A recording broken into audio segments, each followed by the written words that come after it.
We've got some breaking news. US President Donald Trump has threatened to cut off all future aid to South Africa. The reason? He's saying a controversial land reform law that has reignited decades-old tensions. He's saying that's his reason. Is it because of Gaza? Is it because of Palestine? Late on Sunday, President Trump took to Truth Social and he announced to the whole world that he wants to take away aid to South Africa. He's saying he's launching a full investigation into land confiscations in South Africa. In this tweet, as you can see, the tone is very harsh. The tone is very rough. And I'm deeply concerned about this type of tone. He says South Africa is confiscating land and treating certain classes of people very badly. It is a bad situation that the radical left media doesn't want so much as to mention. A massive human rights violation, at a minimum, is happening for all to see.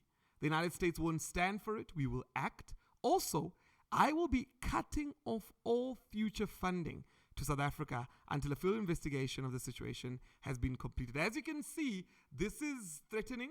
This is scary. This is truly something that we should all be concerned about. But before we head in deep into this, take a look at this video that he said. South Africa, terrible things are happening in South Africa. The leadership is doing some terrible things, horrible things. So that's under investigation right now. We'll make a determination. And until such time as we find out what South Africa is doing, they're taking away land, they're confiscating land, and actually they're doing things that are perhaps far worse than that. For us to fully understand this, we need to start by understanding what does the US government give to South Africa. The US government, through their agencies like USAID, they provide help to many countries all around the world. And they do this through their federal budget, where they allocate each year finances to help assist significantly in certain countries. Now, foreign aid isn't a one-size-fits-all solution. It takes many forms. Some of it is economic, some of it is to boost development, some of it is infrastructure project, education, support local businesses, military aid. Humanitarian aid delivers even emergency relief during crises like earthquakes, famines, and conflicts. Now, the US aid is a primary agency responsible for administering most of the US aid. Now, they work in a variety of partners, including government, non-government, NGOs, private sector. Now, how does this actually affect South Africa? Now, they have got initiatives that particularly help in combating HIV and AIDS, tuberculosis, and other infectious diseases in South Africa. And that is what he is threatening to say he's going to be stopping. In other focuses, some of them do assist in terms of development, education, promoting democracy, and good governance. Now, USAID usually partners with local organizations in South Africa, and they have programs that they try and do for sustainability. And some of these programs are very much based on their own initiatives: business growth, improve education, underprivileged communities. And with the suspension happening, this will have consequences on multiple sectors in South Africa. Firstly, he's saying a funding freeze is happening. So these diseases like HIV and AIDS, TB, all these prevention programs, they are essentially going to come to a stop if government doesn't actually find funds to support them. Now, the rand has already fallen about 2% immediately after Trump announced this. I am quite surprised because I expected the rand to fall a lot more, but it hasn't, which means that people are not reacting to this news in such a negative way. And I think part of the reason why is because it's not entirely true. What he's saying is not true. And as a result of that, people are able to do their own research and actually come up with their own information. Now, a lot of farmers are concerned about the potential loss of AGOA. What is AGOA? AGOA is a duty-free export to the US, meaning South Africans are able to export their products to the US at a much cheaper price, and they're able to make money. And this partnership, a lot of farmers that export are concerned about this. However, many people in South Africa, as they do not export to the US, are not as concerned about this. There are industries like agriculture, manufacturing, where people are saying that jobs can be lost if AGOA goes.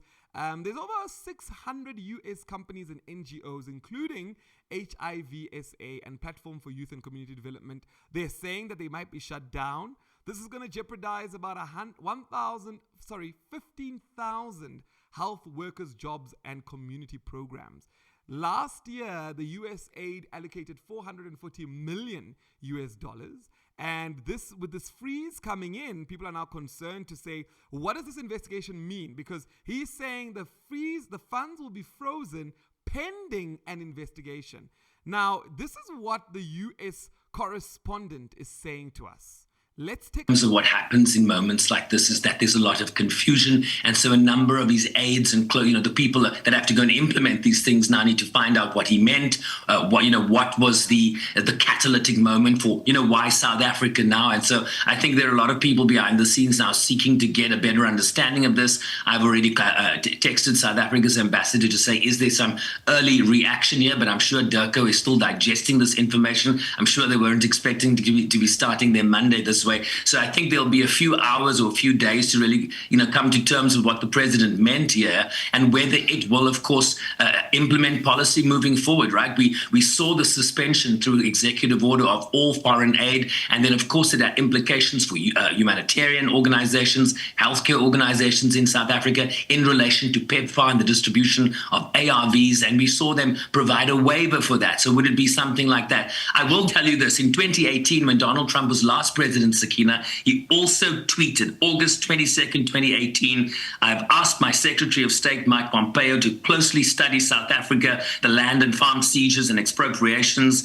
and the large-scale killing of farmers. Quote, South African government is now seizing land from white farmers. He obviously had just watched something on Fox News and tweeted about it, and not very much came from that. So that was that's our early example. Let's see how this plays out. But Donald Trump is fighting with everybody. South Africa is certainly not unique in that regard.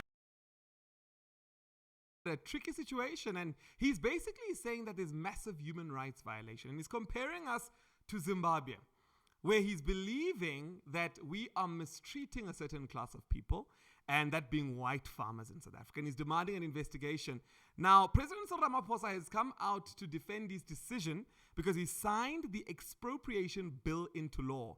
And he's emphasizing that it's aligned with the Constitution, and he's saying that this is it has a role in addressing apartheid-era land reform. Now, I saw Mbiseni Ndlozi, one of the EFF politicians, coming out and saying, Cyril Ramaphosa is surprising us. And I want to say the same thing, to say, I was very surprised when Cyril Ramaphosa signed this bill, because I did not think that Cyril Ramaphosa would sign a bill like this. And when he signed it, there was a lot of talk, and there were a couple of gentlemen that went over to the US, and it would seem that they went to Donald Trump in fear of losing land, and they went to complain. Now, what I find quite concerning is that the president of the US would then react in this way by saying that he's going to cut out land funding because of this land reform policy and expropriation bill. But however, I'm finding this to be a bit of a knee-jerk reaction. I find that farmers that benefit a lot from South Africa that are white are concerned that they will lose their land. But we haven't even gotten to the point where this bill is something that is finalized and going to be law tomorrow. There's still a process. And I think that instead of reacting so early, we should have a discussion internally and go out as a country and talk about these things. The biggest issue is that we have splinters of people, white farmers, that have gone out and said this to Donald Trump. He's obviously defending them and saying what he's saying. And as a result of that, there's a lot of people that are in confusion. I am one of those that still do not fully understand what's going on. I still feel like there's something else at play here. We're going to hear more about it because this doesn't make sense.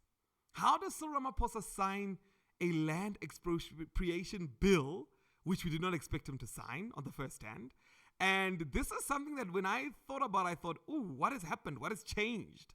And the second part of it then becomes, how are we seeing that all these groups are now asking Trump to get involved because this bill is going to be signed? Does that mean that the bill is actually going to be signed? Does it mean he's actually going to follow through with it? We are very much wondering what is going on here. Is it a game? Is it that this is all for show? Land will never go back or will never be redistributed? Or is this actually going to happen?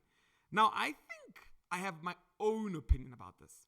I think there's another stance here. South Africa took a stance for Gaza and Palestine.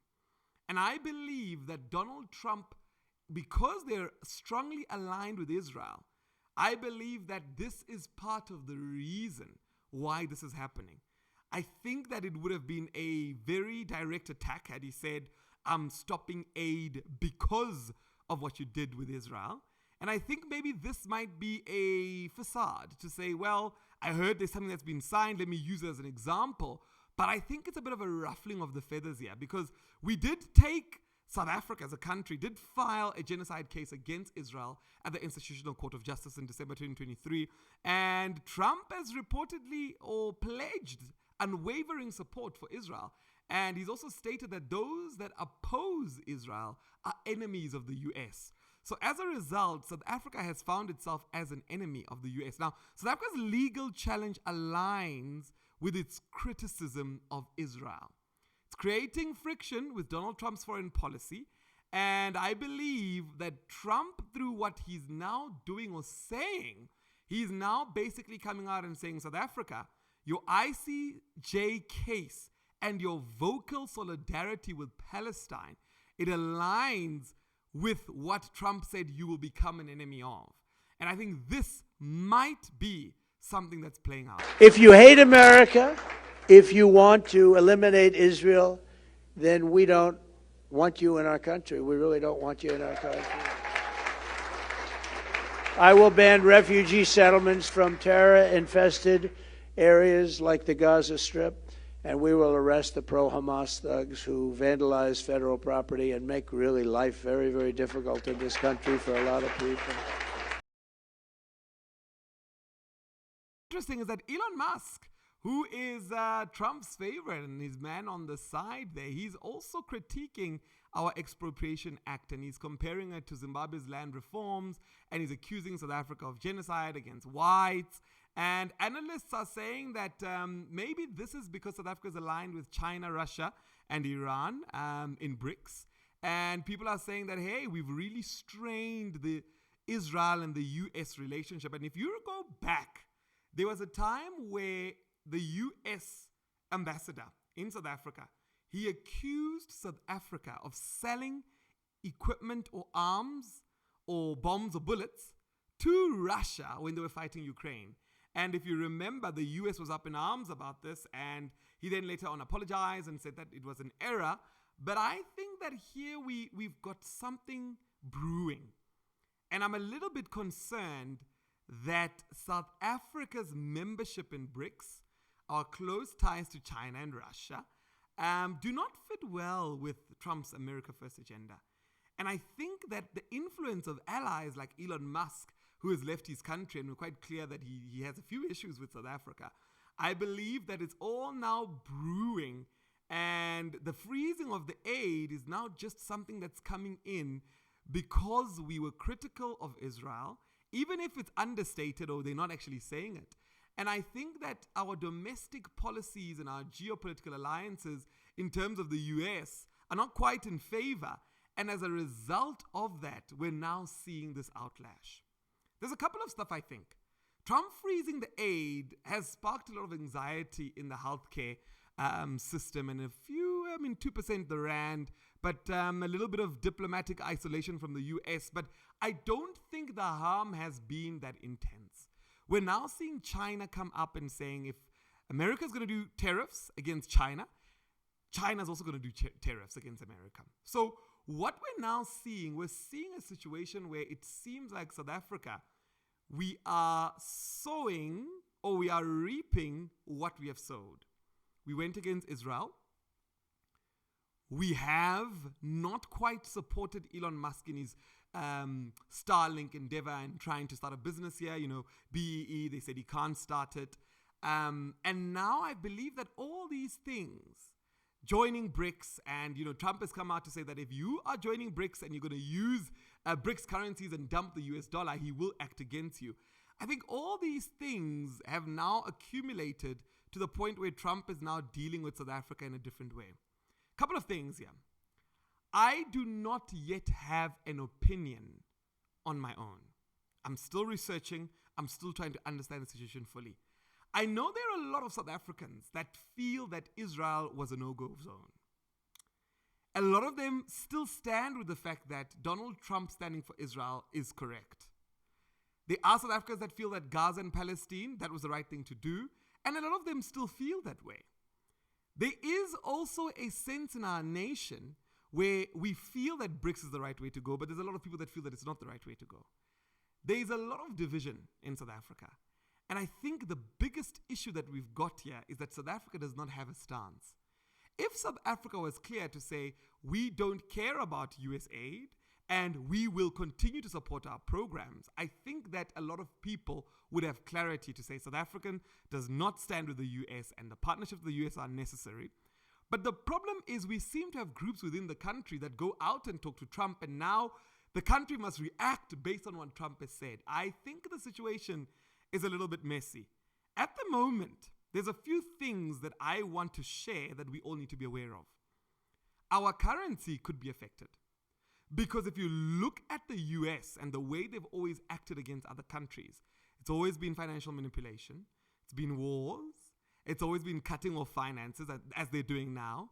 And that could result in our currency being unstable. So if you are somebody that is hedging or has all your funds in rands, you better be careful. Number two, this could be a stance where we actually fight against the US and we might win. That's another stance. We might have Iran, Gaza, Palestine, all the people that we fought with coming together, BRICS, China, India, and we might win.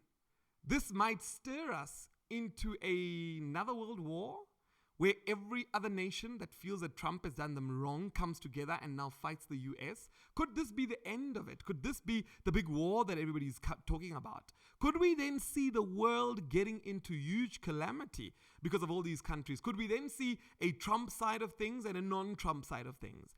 And I think we're getting to that point in history where wars, presidents speaking rough and fighting, and countries going into war is becoming a reality.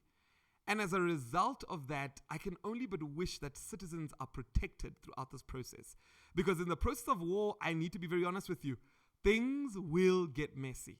And what I hope to do is that throughout this process, I guide you to understand what is going on, not ignore the facts, but also get you and your family and what you stand for to be protected so that when all these fights are happening, you are not left out of the picture. What we saw in Zimbabwe many years back is that when Robert Mugabe started fighting all sorts of people, the people kept their money, their pensions in his country, in their currency, and many of them suffered because of the wars that they did not even understand.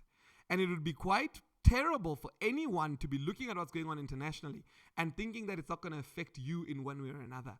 You need to be agile, prepared, and I hope that we will bring you more updates where we educate you and help you be prepared and ready for what should happen. Should war break out, or should we go into issues, or should we even win?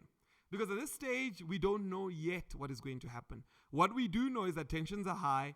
People are speaking. We're hearing Elon Musk, the richest man, speak. Donald Trump is speaking. Cyril Ramaphosa is also speaking. South Africa is also speaking. So we are hearing a lot of people speaking, but we're not quite seeing significant movement in the markets or in the two countries that really speak to action. At this current moment, we know that US aid has been frozen, and President Cyril Ramaphosa has responded to say, well, you only gave us 440 million. And the tone of his message is to say, well, we're not really going to crumble. And we're seeing the rand has not crumbled. Our currency is still stable, although it has dropped 2%. Couple of things to think about. Is Donald Trump doing the correct thing? In Donald Trump's eyes, he's fighting for Israel and fighting for his people that voted for him. South Africa, what are we doing? What are we fighting for? We fought for Israel. We fought for Gaza. We fought for Palestine against Israel. And it seemed that there was some traction happening there. But at the end of it all, I think as individuals, you all need to be aware of what's going on so that you can make the right decision as to where you stand and how you should navigate today's world. Because we're no longer in a world where we wake up and it's all the same. We're waking up, people are fighting, not through letters, right on Twitter, on Truth Social. And markets are being affected and things are happening. We're moving to a pace where you need to be plugged in and glued as to what is happening. And that's what we hope to bring you on this channel. And make sure that you subscribe and share this with as many people as possible, because we are in those last ending days where the world is moving in a very interesting way that we haven't seen before. And you need to be ready, prepared, and educated about how to navigate this. So I hope that you subscribe and you share this with as many people as possible, and look up for the update. I'm digging in, finding the right research to say what is really going on here, so that we have the correct perspective and opinion as to what is happening. Thank you so much for tuning in.